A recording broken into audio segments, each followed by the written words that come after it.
Hello, my spooky pickles. About more Brothers Grimm. I'm going to try and fit it into 10 minutes because I like the eyelash filter because I like to see the eyelashes. I do wear mascara, but they're just such tiny little blonde eyelashes, it doesn't do anything. So, if it's in 2 parts, I'm sorry, I'm going to try and fit it in 1 part. Let's crack on with it. Right. So, there's a miller who has a daughter, and she's very intelligent. And he's very boastful, saying how amazing she is, and she actually has improved in Mill in lots of different ways because she's very ingenious and very smart. But one day he boasts a bit too much. Now in some versions it's in a tavern, and in some versions it's while he's doing a delivery at the palace. Either way, he's boasting. He shouldn't be. And he basically says everything my daughter touches turns to gold, or spins, whatever she spins it'll turn to gold. He's being euphemistic, he's boasting. He doesn't really mean that, but the king overhears it. Of course he does. And he's not taking this as like a euphemism or like he's boasting. He takes him seriously. So he summons his daughter to the castle, the miller's daughter to the castle.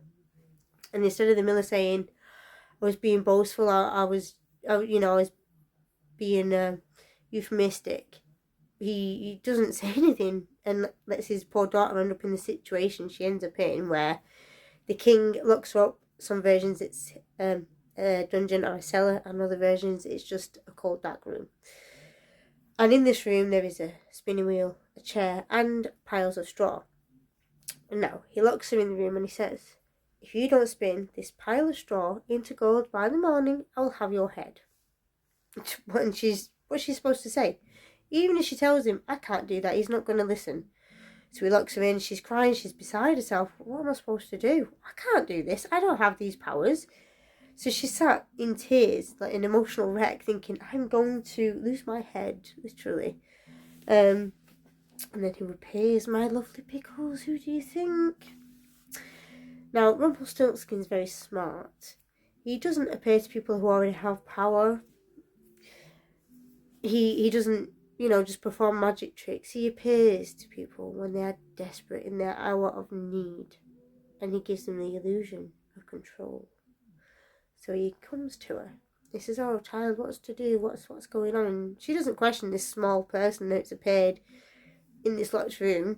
She just sees a small person with ginger hair and a long ginger beard, and she's like, oh, wow, okay. Well, he's asking what's wrong, I may as well tell him. He explains the situation. And he says, oh, that's awful, but I can help you. And she's like, oh, how what can you do? And he says, I can spin this into gold for you. And she said, but I have nothing to offer you. So he looks up and down. And he says, oh, you can give me your necklace. I'll take that. And she's thinking, great, okay. Fantastic, problem solved. So he does spin the straw into gold. And in the morning, the king comes and is obviously very pleased, but she's gotten herself into a pickle because now he wants her to do it again. And he locks her in a bigger room with more straw and the spinning wheel again. And she's thinking, oh my goodness, what am I going to do? The little man might not come back. I don't really have much to offer. I can't actually do this. Instead of being truthful and explaining the situation, she just lets him lock her in the room, and she's sat there again beside herself. And again, who appears? Gracious Rumplestiltskin. And he makes the same deal. And she says, well, what can I give you? And he looks up and down again. He says, oh, well, I'll take your ring. So she's like, okay, yes, take the ring. Let's do the bargain. So again, he does. She's happy. King comes in again. And again, he's still not happy. No. But he makes her a deal. He says, if you do this one more time with the biggest pile of straw I'm going to give you, you can marry my son as a reward. But if you can't, you'll lose your head. She doesn't really have much choice at this point. She could be honest, but also he might not believe her. So she decides to just gamble a look, and he's locked in this room again with an even bigger pile of straw. And she's beside herself because she's given away a ring, she's given away a necklace, she has nothing left to barter. But again, good old Rumpelstiltskin does turn up. He's very kind-hearted, really, isn't he? And he makes her a deal. He says, okay, if you sign this contract, and of course he makes her prick a finger and sign it in blood, I will spin the straw into gold for you. And she says, but I have nothing left to offer you. I could sign the contract, but I have nothing. And he says, okay, I have a deal for you.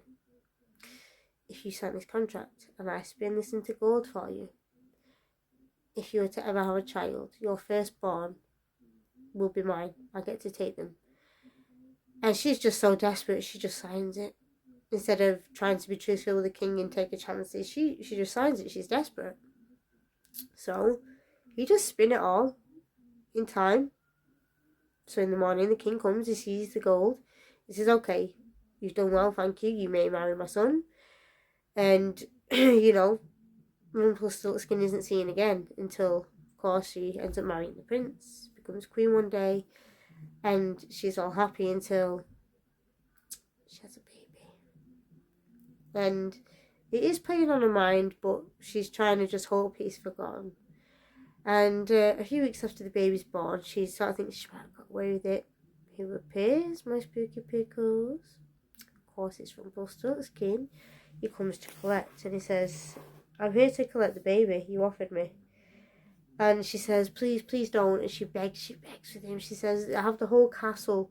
You can have so much gold, riches, jewels, money, land, power. What do you want? He says, no. Nothing's more important to me than human life. I want the baby. And she begs and pleads, what can I do? What can I do? So he says, okay, I'll make you one more deal. If you can tell me my name, I'll let you keep the baby. And I'll give you 3 days to guess the name.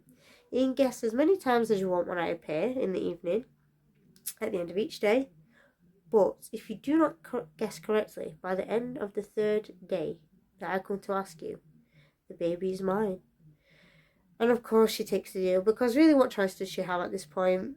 In for a penny, in for a pound, innit? So she takes him up on the deal, and she's frantic, she's desperate. She sends all sorts of messengers, all sorts of spies, everyone she can out to try and find out this man's name. And the first 2 nights he appears, and she's had no word from anyone what his name might be, so she has to guess. You know, she makes all these guesses, and they're all wrong. So he's like, tomorrow's your last chance. And then, in the morning of the 3rd day, the messenger comes. Sometimes it's the end of the 2nd night. Sometimes it's the morning of the 3rd day. Either way, she's got a few hours to spare. The messenger comes. Tells her this really funny story that they followed this really peculiar looking small man with long ginger hair and a long ginger beard. And he was singing. Yeah, I am looking at it because me. He says,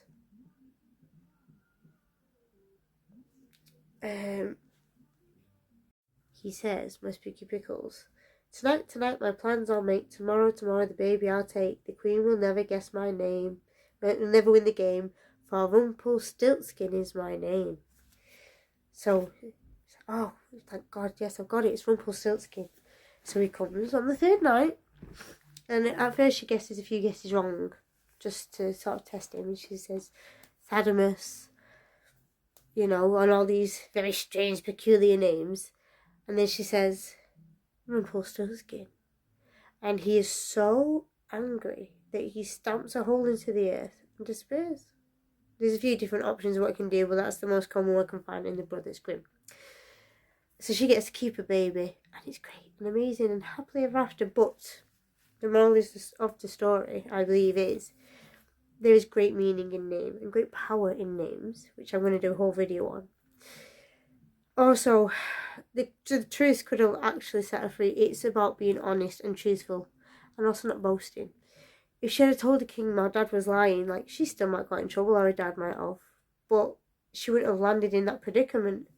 But also, she might not have become queen.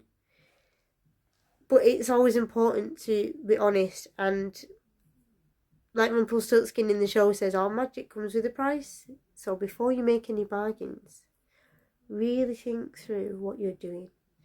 And you should always be honest, because otherwise you could land in a predicament you can't really get yourself out of.